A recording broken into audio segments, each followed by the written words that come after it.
The story begins with Carter Bow, a fierce and powerful fighter, showcasing his unmatched strength in a brutal underground match inside a dimly lit bar. Spectators were cheering, drinks were spilling, and the excitement was electric. Carter wasn't just winning, he was dominating the ring with an intimidating ease that left the crowd in awe. Amidst the chaos, a young woman named Frankie entered the bar. She had been looking for someone, and from the determination in her eyes, it was clear that her search was important. She approached the bartender, asking about a certain man. The bartender pointed directly toward the ring where Carter stood victorious over yet another opponent. Frankie silently prayed, hoping Carter was indeed the man she had been seeking. Outside the bar, a mysterious man sat quietly inside his parked vehicle, observing everything. His expression was unreadable. He seemed calm, too calm, like a man who had seen too much and still didn't care. He was none other than Elvin Dalton, a name that struck fear into even the toughest fighters. A legend in the UFC world, Dalton's mere presence was enough to change the energy of the place. Back inside, Carter continued his rampage, effortlessly defeating challenger after challenger. But everything changed when Elvin Dalton entered the ring. The once loud bar fell into a stunned silence. Carter's confidence vanished in an instant. His eyes widened with fear as he recognized Dalton. Everyone in the fight world knew one thing. Crossing paths with Elvin Dalton was akin to stepping into death's doorway. Carter mumbled something and slipped away, not wanting any part of the storm that was Dalton. A while later, Dalton stepped outside, only to be confronted by a mugger with a knife who demanded money. But Dalton, unshaken, simply stared at the man. The moment their eyes met, the mugger turned ghostly pale and ran off, like he'd seen the devil himself. Within moments, Frankie caught up to Dalton and teased him about how even criminals ran away before trying to fight him. Dalton remained quiet, tending to a wound on his arm. Frankie then shared her dilemma. She owned a place called the Roadhouse Bar, a venue constantly plagued by brawls and destruction. Her current bouncers were useless against the violent crowd. She needed someone strong, someone who could bring order with authority. She was willing to pay a hefty sum for the right man. Dalton suggested she speak to Carter. But Frankie was persistent. She didn't want Carter. She wanted Dalton. Before leaving, she handed him her phone number and asked him to at least think about her offer. Later, Dalton was seen sleeping inside his car at a gas station. A police officer knocked on his window and asked him to move. As Dalton drove off, a strange impulse overcame him. He drove his vehicle straight onto a set of train tracks. A freight train thundered toward him at full speed. At the last moment, he changed his mind and tried to escape, but it was too late. The train smashed the rear of his car. Though he survived the crash, the brush with death made Dalton reconsider Frankie's offer. The next day, Dalton arrived in Florida and found the Roadhouse Bar. A worn-out sign marked the entrance. Inside, he met Laura, the bar's tough but kind-hearted bartender. Then came Billy, a cheerful young man who was thrilled to meet Dalton. He already knew who he was. Dalton quickly blended into the bar's quirky environment. He complimented Laura on the bar's charm, but as night fell, the atmosphere shifted. Calm turned to chaos. Patrons began fighting, hurling insults and throwing punches. Even a band member jumped into the brawl. Billy tried to stop the mess, but he was no match. Dalton, observing from the shadows, remained still. That's when Dell and his gang swaggered in, scaring off several customers. With Billy failing to calm things down, Dalton decided it was time to intervene.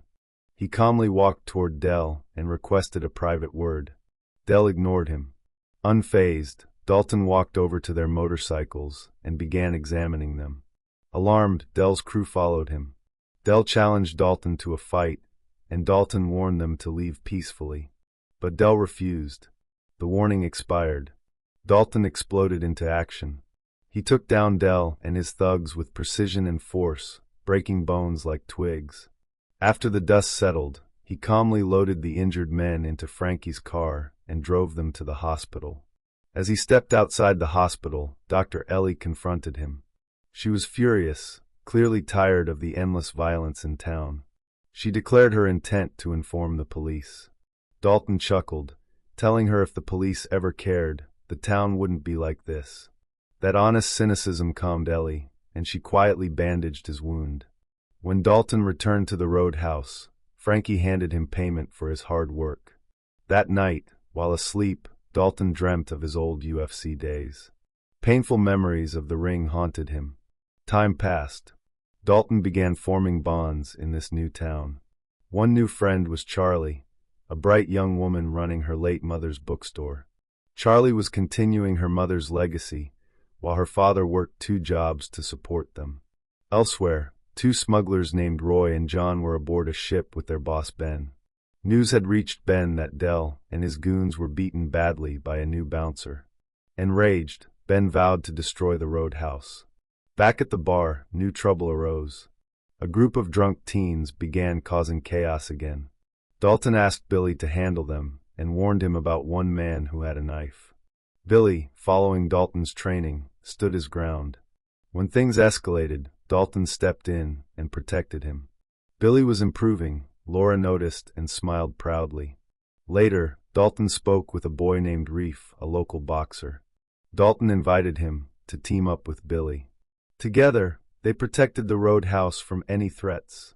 However, one night, a man named Jim harassed Laura for free drinks. Dalton appeared just in time. Jim backed off immediately. As Dalton escorted Jim outside, he spotted Dell and his crew. They promised they'd be back for revenge. The next morning, Dalton spotted Ellie at a restaurant. She was arguing with a man. Dalton, curious, asked why everyone in town seemed so angry. Ellie tried to explain but soon got lost in Dalton's deep, mysterious eyes. Later, Frankie praised Dalton's performance and showed him a photo of her late uncle. She handed him more money. As Dalton walked toward his boat, a car came speeding toward him, nearly crushing him. It was Dell back with murderous intent. They fought viciously, and Dalton was thrown off a bridge into the sea.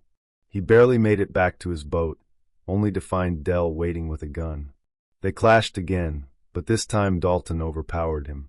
Just when Dalton tried to convince Dell to back down, a massive alligator emerged from the water and swallowed Dell whole. The next day, a fisherman told Dalton that Dell may have been involved in drug smuggling. Alarmed, Dalton began searching for answers and visited Charlie's bookstore. Despite researching, he found no leads on the smuggling operation. As he stepped out, one of Ben's thugs confronted him with a gun. Dalton disarmed him effortlessly and sent a message to Ben. "You're messing with the wrong man. Back off while you still can." Soon after, Dalton confronted Frankie and asked why Dell was so interested in the roadhouse. Frankie avoided the topic, urging him not to overthink. But Dalton's suspicions only grew. Meanwhile, the thug with the broken hand reported back to Ben, who was boiling with rage. Just then, Ben's father, Gerald, called from jail. Ben, blinded by fury, threw the phone into the ocean.